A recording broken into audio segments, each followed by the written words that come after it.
Olá, bom dia! Sejam muito bem-vindos ao Tempo Comum. É isso mesmo. Com Pentecostes, a igreja encerra o tempo pascal, terça-feira, 21 de maio de 2024. Nossas orações hoje para o Johnny de São Paulo, capital, que inclusive logo vai se casar com a Juliana. Falta pouco. Também Cláudio Ferreira de Garanhuns, Pernambuco. Também uma saudação especial a todos os irmãos e irmãs do Rio Grande do Sul, que a força do Espírito Santo os impulsione na reconstrução da vida. Supermercado Cambará, a garantia do melhor preço e aquele atendimento que você merece e faz a diferença. Econorte, revendedora Ford Kia, ideal para você. A sua concessionária em São José dos Campos e Caraguatatuba, São Paulo. Farmácias Vale Verde, mais que farmácia, nosso atendimento inspira saúde, beleza e bem-estar. Os contatos dos nossos apoiadores estão na descrição deste podcast. O Evangelho de hoje narra o segundo anúncio da paixão, morte e ressurreição de Jesus. Como no primeiro anúncio, como está em Marcos capítulo 8, os discípulos estão assustados e com medo. Não compreendem a palavra da cruz, porque não são capazes de compreender nem de acolher o Messias que se torna servo dos seus irmãos.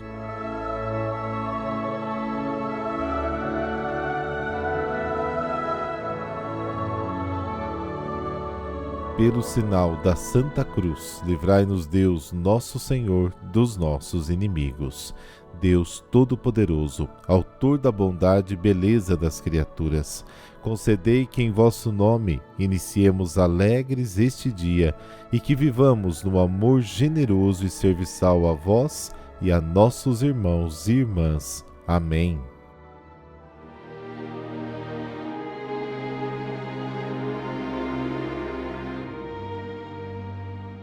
Marcos, capítulo 9, versículos de 30 a 37. O Senhor esteja convosco. Ele está no meio de nós. Proclamação do Evangelho de Jesus Cristo segundo Marcos. Glória a vós, Senhor. Naquele tempo, Jesus e seus discípulos atravessavam a Galileia. Ele não queria que ninguém soubesse disso, porque estava ensinando a seus discípulos. E dizia-lhes: o Filho do Homem vai ser entregue nas mãos dos homens, e eles o matarão. Mas 3 dias após a sua morte, ele ressuscitará. Os discípulos, porém, não compreendiam essas palavras e tinham medo de perguntar. Eles chegaram a Cafarnaum. Estando em casa, Jesus perguntou-lhes: o que discutíeis pelo caminho? Eles, porém, ficaram calados, pois pelo caminho tinham discutido quem era o maior. Jesus sentou-se, chamou os 12 e lhes disse: se alguém quiser ser o primeiro, que seja o último de todos, e aquele que serve a todos. Em seguida pegou uma criança, colocou-a no meio deles e, abraçando-a, disse: quem acolher em meu nome uma dessas crianças, é a mim que estará acolhendo. E quem me acolher, está acolhendo não a mim, mas àquele que me enviou. Palavra da salvação. Glória a vós, Senhor.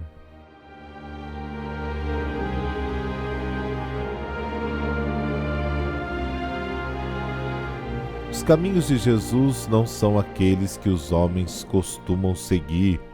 Ele, fugindo da multidão, está decidido a seguir o caminho da humilhação que o Pai lhe traçou.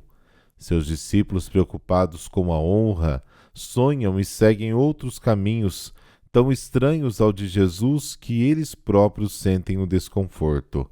Enquanto Jesus caminha para a maior humilhação, a da cruz, eles se preocupam em ser os primeiros e os maiores.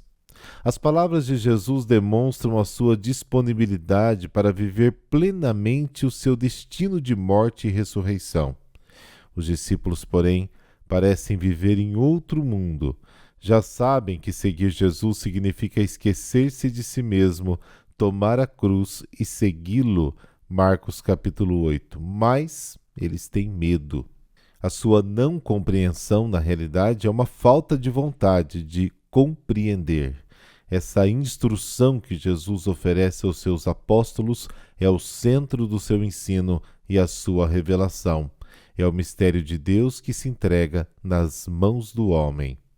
A palavra entregar une os vários episódios da história da paixão. Judas o entrega aos chefes e aos soldados, Marcos capítulo 14, aos chefes do Pilatos, Marcos capítulo 15, e Pilatos aos crucificadores, mas o paradoxo é que o próprio Pai o entrega, e o próprio Jesus se entrega a nós. Jesus se entregando a quem o rejeita e odeia, sabendo que o torturaram e mataram, é a revelação total e definitiva de um Deus que é amor incondicional e nada mais que amor incondicional. Diante da revelação de um amor tão grande, do próprio Deus se entregando nas mãos dos homens que ama, os discípulos não compreendem. Eles não entendem que Deus é amor tão grande que supera infinitamente todas as expectativas e imaginação humana. As questões de precedência e excelência, obviamente, interessam e emocionam mais os apóstolos do que o anúncio da paixão, morte e ressurreição repetido por Jesus pela segunda vez. A sede de poder, o carreirismo, o desejo de ser o primeiro, de se sentir superior aos outros e de dominá-los sempre foi o câncer da humanidade. Anunciar a palavra às pessoas imersas nessas questões é como lançar sementes entre espinhos. As preocupações do mundo e o engano da riqueza e de todos os outros desejos sufocam a palavra e ela permanece infrutífera. Marcos capítulo 4. Não é mal aspirar a cargos de governo na igreja. Aliás, pode ser um sinal de um dom do Espírito Santo, como está em 1 Coríntios capítulo 12.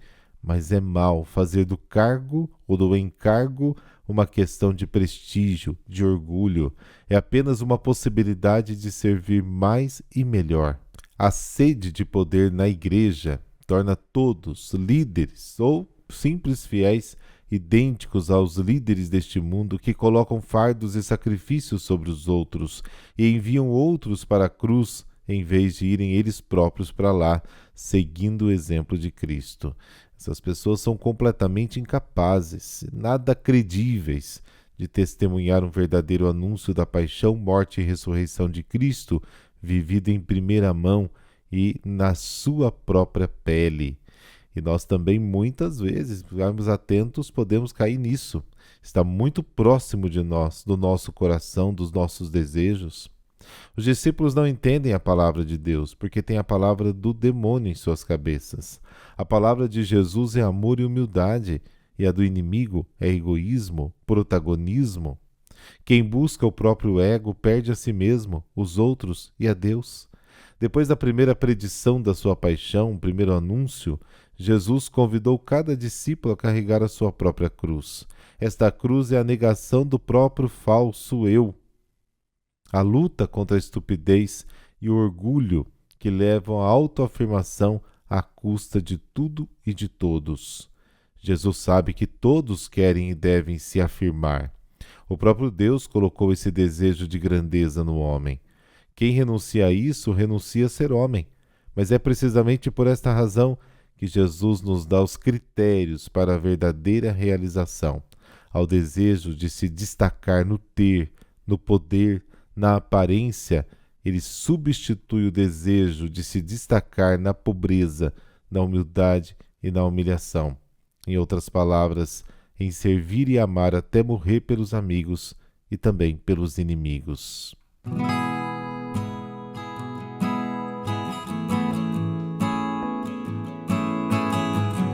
E hoje a igreja celebra Santo Eugênio de Mazemoth. Carlos Eugênio nasceu no dia 1º de agosto de 1782 no sul da França. Ele foi bispo de Marsella e fundador da Congregação dos Missionários Oblatos de Maria Imaculada. Pertencia a uma família pobre. Sua infância foi tranquila até os 8 anos, quando, por causa da Revolução Francesa, a sua família teve que se exilar na Itália, deixando todos os bens para trás. Chegando na Itália, seu pai, sem nenhuma experiência entrou no ramo do comércio.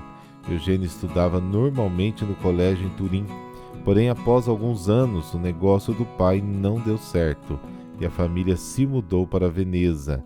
Eugênio precisou abandonar os estudos. Em Veneza, um padre que era próximo à família, Dom Bartolo Zinelli, ajudou na formação educacional do menino, ensinando a ele o sentido de Deus e o desejo de uma vida de piedade, e esses ensinamentos o acompanharam para sempre. Aos 20 anos, em 1802, Eugênio e sua mãe voltaram para a França. Seus pais haviam se separado e sua mãe tentava recuperar o patrimônio familiar e queria casá-lo com uma herdeira rica. Eugênio não concordava com essas atitudes da mãe. Eugênio ficou abalado com a situação da igreja após a Revolução totalmente destruída. A fé e os ensinamentos que adquiriu em Veneza com o Dom Bortolo fizeram aflorar nele a vocação religiosa. Entrou para o seminário em Paris em 1811 e foi ordenado sacerdote em Amiens.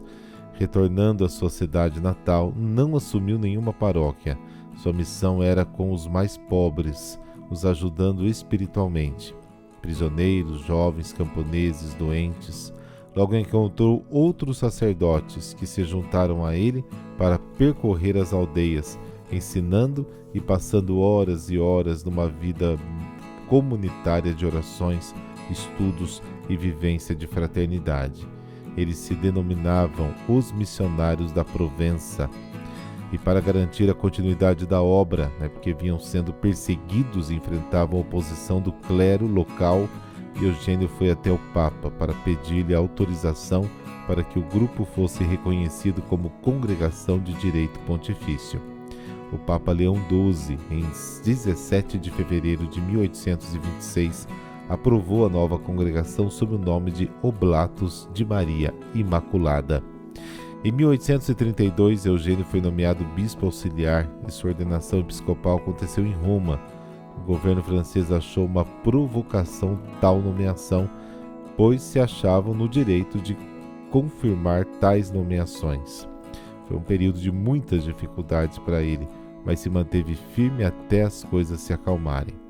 5 anos depois, foi nomeado bispo de Marsella, construindo várias igrejas e continuando seu trabalho formando sacerdotes para serem missionários.